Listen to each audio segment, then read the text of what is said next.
was released p.m. and was 77 pages long.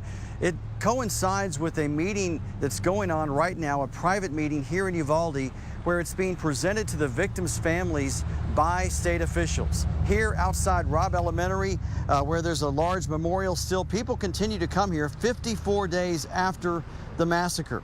As for the contents of this long-awaited report, we've only been able to browse through it since it's just been released, but as you might expect, it lays out jaw-dropping, systematic failures and extremely poor decisions by experienced law enforcement officers.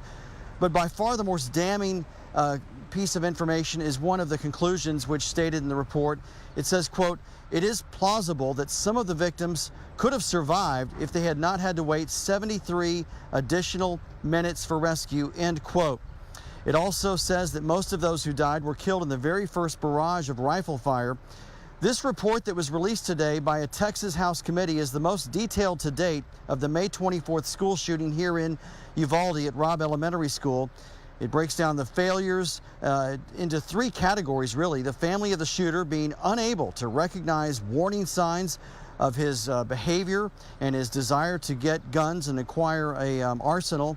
A school district that didn't stick to its active shooter protection plan and did not keep doors locked and follow through on school plans. And also local police that didn't adhere to their active shooter training, which mandates immediate confrontation with the shooter by any and all officers at the scene. We learned today that a total of 376 officers were here at the scene that day.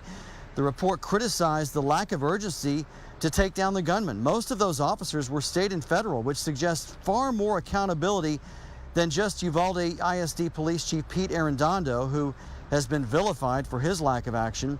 Border Patrol agents eventually breached the classroom and killed the gunman 77 minutes after it began. The other responders, it says in the report, quote, "could have helped to address the unfolding chaos," unquote. Now, we will have much more on this report and reaction from the victims' families coming up on CBS 11, both at 5:30 and 10 p.m. tonight. For now, J.D. Miles reporting live in Uvalde.